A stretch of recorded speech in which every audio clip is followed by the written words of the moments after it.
Hi, in this video we're going to show you how to manage your booking requests that come in from VRLBI. But first I'd like to show you what a booking request is. So we're going to go to a listing on our website, and on all of our listings in the upper right hand corner here, the guests are presented with an option to get a quote based on dates that are available on your calendar.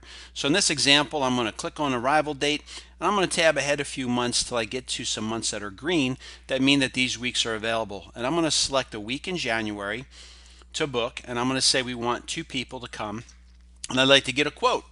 And if you have your rate set up for that period, the system will quote the guest a rate, and if they're happy with that rate, they can click on request to book, this button down here. When they click on that, they're presented with a form to fill out, which is basically the booking request that we're going to look to manage. They have to put in their home zip code and some other default information such as their name, their phone number, and their email address so you can get in contact with them. Once they select that they're not a robot and they send in their reservation request, you will get an email of this request, as well as you will get a text notification if you have your text alerts turned on that you have a booking request to go in and take care of. So let's see how that booking request comes into your dashboard. If you log into your dashboard, if you only have one listing, you'll just see one here in the list. But if you have multiple listings, you'll see a line for each listing that you have in your subscription. The column that you want to pay attention to is this column over here called Options.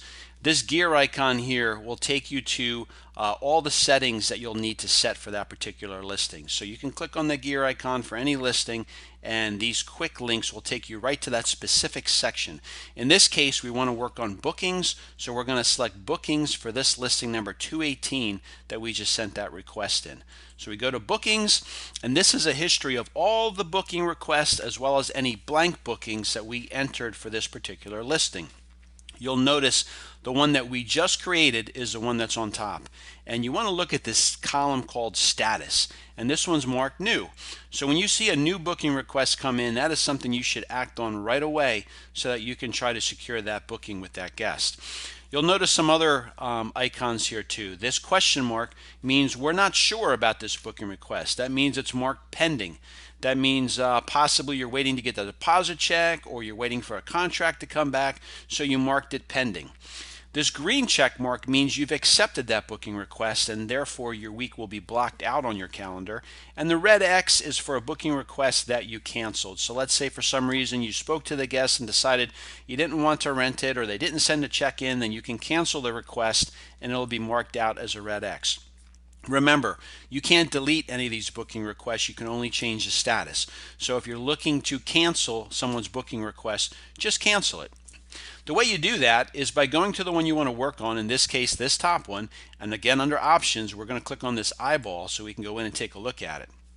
This pulls up the form that they filled out from the front side of our website. You'll see the arrival date, the departure date, the number of guests. You'll see the booking status, which is where we're going to work with. And then down below you'll see the booking info. You'll see the rental price that our website quoted them.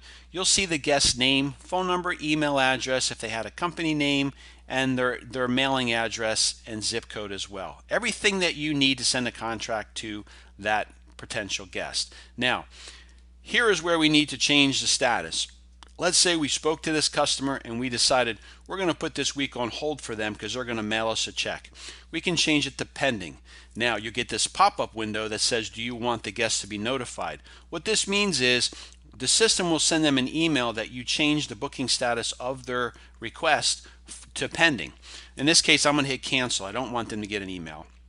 And I'm going to hit save. Now this booking has been updated to the pending status, and I'm going to show you back on the calendar when I come back to availability on this particular listing. You'll see now if I scroll ahead to January, that week is marked orange, which according to our key is pending.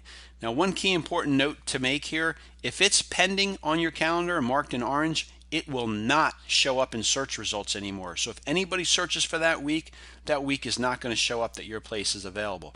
So only mark a place pending if you truly are holding it for someone. Now, let's say I made that as a mistake and I don't want it to be pending. I want to change it back to new so that it continues to show up in the search. I'm going to click on new. I'm going to hit cancel again because I don't want to send an email to the guest, and I'm going to click on save. Now when I come back to the public side of the website, and if I refresh my screen now, you'll notice when I go to January, that week is still green. It's not orange. and that means it will show up in search results for you to get additional leads. Now, just a slight word of caution here. You can get multiple booking requests for the same week if you leave them as new. Okay, so just make sure you don't double book anyone by keeping up with the statuses, keeping them up to the right status for each request. So going back to our dashboard and going back into this booking request, let's pretend now that I want to book this person. Their money came in, the contract came in, so I'm going to change it to booked. And in this case, I want them to be notified, so I'm going to select OK.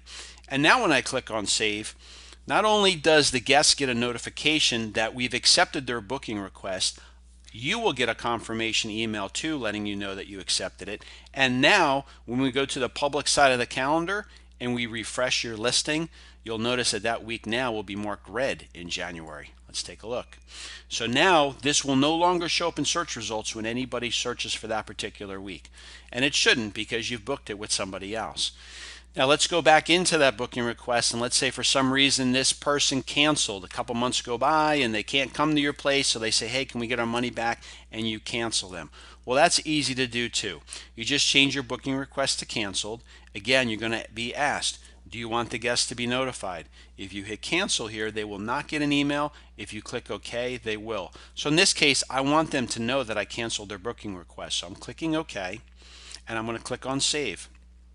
And now it will update, and if we go to the public side, it's still red, but let me refresh it, and you'll notice now when we go to that week in January, it is going to be green, and which enables somebody else to send in another booking request and for you to get another lead. So that's how you manage your booking requests. And again, if I just cancel that one, if I go back to my bookings for this particular property, I go save and back to list. And you'll notice now it's got a red X because I canceled it. Okay? So again, when they come in new, they'll be new, and then you'll need to act on them. You'll either have to mark them pending if you want them marked orange, and then they won't show up in the search results. If you accept them, they'll be marked green, and they will not show up in the search results any longer. And if you mark them as canceled or declined, they'll be marked with a red X, and they will show up in the search results again. And again, that's only for those particular dates. Your other dates, if they're green on your calendar, they'll still show up. So I hope that explains to you how to manage your bookings. We've made some improvements to this recently, and we feel this will be the best way to get the most leads moving forward.